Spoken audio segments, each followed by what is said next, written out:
Okay.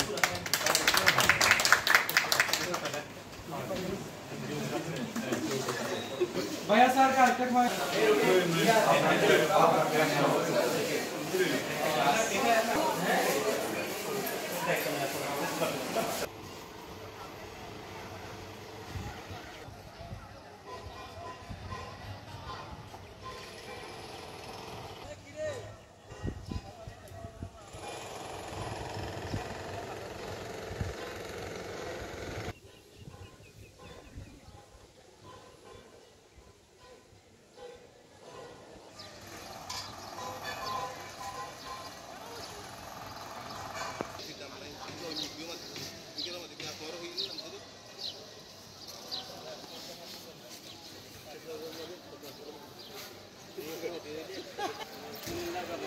যারা জুনিয়ররা আসবে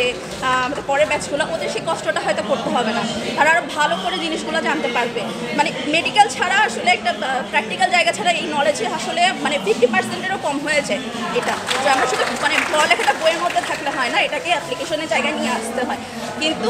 আমাদের তো এতদিন মানে ওই জায়গাটা ছিল না তো আমরা হচ্ছে গিয়ে কষ্ট করে যেতাম টিচাররা তাদের যতদূর পারতো তারা আমাদের শেখাতো আমরা যতদূর পারতাম আমরা জানি যে আমাদের সদর হাসপাতাল যেটা আছে এখানে হচ্ছে গিয়ে শয্যা সংখ্যা রোগীর তুলনায় অনেক কম। তো আমাদের অনুভূতিটা অবশ্যই এটা আনন্দের কারণ আমাদের কক্সবাজার মেডিকেল কলেজ হয়েছে 2008 সালে এবং আজকে এতটা বছর 2025 চলে আসছে কিন্তু আমাদের এখন পর্যন্ত কোনো একটা হসপিটাল আমরা পাইনি এবং এটা অবশ্যই আমাদের জন্য একটা দুঃখের বিষয় কিন্তু এখন খুবই ভালো লাগছে যেহেতু এখন আমাদের একটা হাসপাতাল আমরা পেতে চলেছি আজ অনেক বছর ধরে আমরা এটার জন্য চেষ্টা করছি কিন্তু অবশেষে আমরা এটা পাচ্ছি অবশ্যই এটা আনন্দের এবং আমাদের স্টুডেন্ট হিসেবে এটা আমাদের জন্য অনেক কষ্টকর ছিল এতদিন কারণ আমরা 3rd ইয়ার থেকে 5th ইয়ার পর্যন্ত আমাদেরকে ওয়ার্ক করতে হয় আমাদেরকে সকালে একবার যেতে হয় সন্ধ্যায় একবার যেতে হয় এবং এটাতে আমাদের অনেক সময় ব্যয় হয় আসলে কারণ আমাদের এই কক্সবাজার মেডিকেল কলেজ থেকে যে 250 শয্যা বিশিষ্ট সদর হাসপাতাল সেটার অনেক দূরত্ব এবং এতে আমাদের পড়ালেখারও ক্ষতি হচ্ছে যেহেতু দূরত্বটা বেশি আমাদের আসা যাওয়া অনেক সময় যাচ্ছে। আলহামদুলিল্লাহ আমাদের অনেক ভালো লাগছে এটা আসলে কক্সবাজার হসপিটালটা হচ্ছে শুধুমাত্র আমাদের স্টুডেন্টদের না এটা হচ্ছে কক্সবাজারবাসীর একটা আকাঙ্ক্ষা ছিল আসার জায়গা ছিল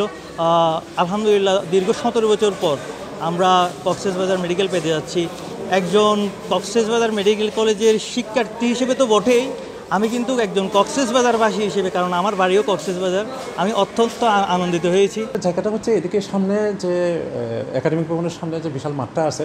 ওই মাঝখানের রাস্তাটা থাকবে না আপনারা আসার সময় যে রাস্তাটা দেখছেন ওই রাস্তাটা থাকবে না পুরো মাঠ জুড়েই কিন্তু বিশাল 10তলা একটা ভবন হবে ইনশাল্লাহ এবং সেটা আমরা আশা করতেছি যে 2 মাসের মধ্যে কাজ শুরু হয়ে যাবে ইনশাল্লাহ। তো এখন আমাদের যেটা কাজ স্বাস্থ্য মন্ত্রণালয়ের কাজটা বলতে গেলে এখন আর তেমন নাই এখন বাকি কাজটা হচ্ছে গণপূর্ত বিভাগে আসলে ঠিকাদারের সাথে এগ্রিমেন্ট করে এই কাজটা শুরু করে দেবে তারা দ্রুতই আশা করতেছে ইনশাল্লাহ আশা করা হচ্ছে 2 মাসের মধ্যে ইনশাল্লাহ হয়ে যাবে শুরু।